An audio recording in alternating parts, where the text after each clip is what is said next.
Avant le match, l'équipe média de Racing a publié ceci. L'idée était simple, une école de petits poissons symbolisant la force collective face à un prédateur. Le message était clair. L'outsider croit que l'unité peut l'emporter sur le favori. Dans ce cas, Barcelone était représenté comme le requin. Mais l'ironie a joué son rôle ici. Vous vous souvenez de qui est surnommé le requin à Barcelone? Exactement. Oui, analysons ensemble ce déplacement inconfortable mais intéressant à Santander pour les 8e de finale de la Coupe du Roi. Une petite demande avant de commencer. Vous connaissez la routine. Je vous donne les infos, soutenez-nous avec un like. Ça aide la chaîne et c'est la façon la plus simple de montrer votre appréciation pour le football que cette équipe pratique en ce moment. Merci.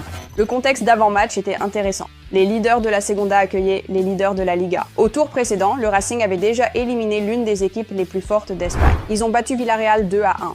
Donc Hansi Flick n'avait pas besoin d'un long discours de motivation après le triomphe en Supercoupe. Il suffisait de souligner le statut de l'adversaire, rappeler l'élimination de Villarreal ainsi que la veille quand le Real Madrid était éliminé par Albacete, une autre équipe de Segunda. On s'attendait à un match riche en buts. Le Racing est la meilleure attaque de Segunda, avec 45 buts en 21 matchs. Barcelone domine aussi la Liga dans ce domaine.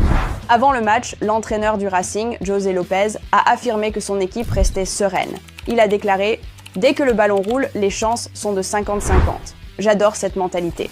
Ajoutez à cela l'ambiance à Santander, les feux d'artifice, les célébrations et une ville entièrement investie dans l'idée d'éliminer Barcelone de la Coupe du Roi tout autour du match annonçait un défi passionnant. Honnêtement, quelques inquiétudes étaient inévitables.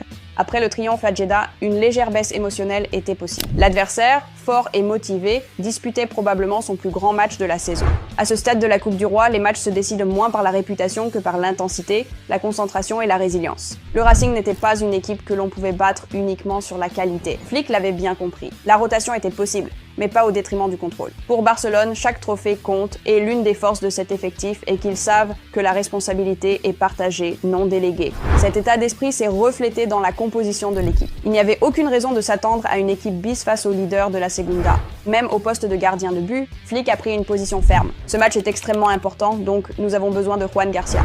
Et vous savez quoi? Il avait tellement raison.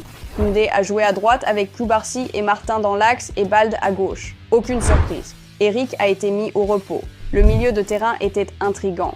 Casado et Bernal ont tous les deux débuté avec Dani Olmo en milieu offensif. En attaque, Flick a choisi Lamine Yamal, Brent Wars et Marcus Rashford. C'était une composition compétitive. Racing a pressé agressivement dès le coup d'envoi et Barcelone n'était pas immédiatement à l'aise face à cette intensité. À la 2e minute, Gérard Martin perd le ballon en zone critique, mais Juan Garcia repousse la frappe. À la 8e minute, un corner pour Barcelone lance un contre de Racing. L'équipe se replie.